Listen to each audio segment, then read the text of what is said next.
ญาตเอาเพลงของทางการหน่อยมาที่โซ่มาเล่าให้พี่น้องฟังสัวที่ถึงจุดนี้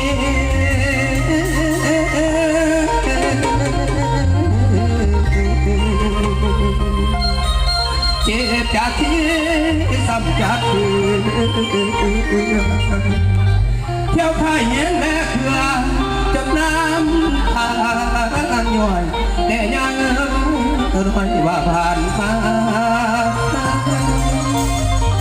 เมื่อตาบนโลกกว้างเพียงแต่ได้2 เดือนพ่อแม่มีปัญหาเลิกลาไปคนกรรมลาผู้รับกรรมนั้นหน่อยเป็นกำพร้อยปากพ่อแม่ราคาแฟนก็ซอยแก่คงสิไปหาบ่อมมีบางโลกว่าเกิดว่าโอ้ยน้องเอาฝากที่เสียชีวิตหน่อยมาดิ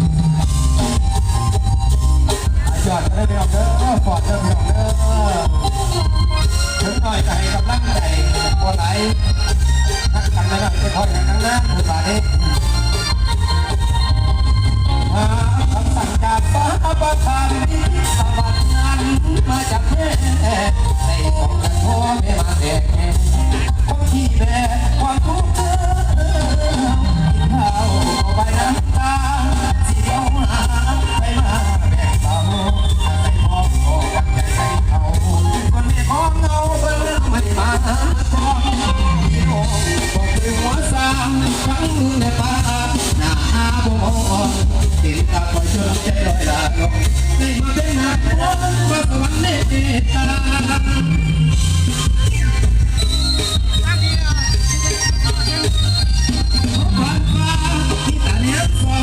ที่ขาดที่ดอกสำเร็จอาการลา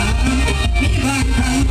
ทุกอานิจจาปล่อยเกิดมาบอกคือเขาบ่ไม่เฮาบ่เพียงบอก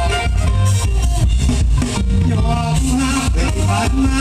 ทั้งลุงและป้าหน้าบ่เก่งตั้งไว้จนใจลอยลาน้องได้มาเป็นหน้าคนก็ทันไม่ตา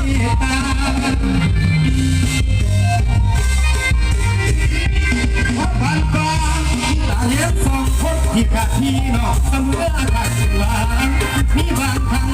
อกทุกอานิจจาปล่อยเกิดมาบอกคือเขาบ่ไม่เขาบ่เพียงพอยอมมาที่ผ่านมาทั้งลุงและป้าหน้าเป็นอื่นนำอะไรใส่ความฟ้าเวลาเกิดจากจิตใส่หัวใจมองให้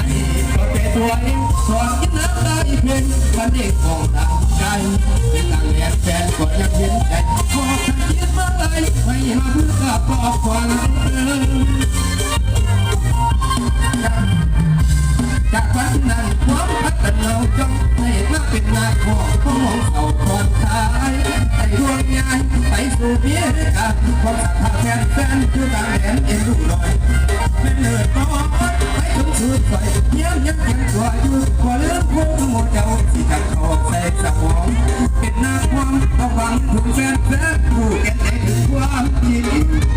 อย่าเบื่อฟ้าเสียงหลานหน่อยเอาฝากที่เสียงของแรงมาให้นำใจอีกคือน้ำพี่น้องเด้อ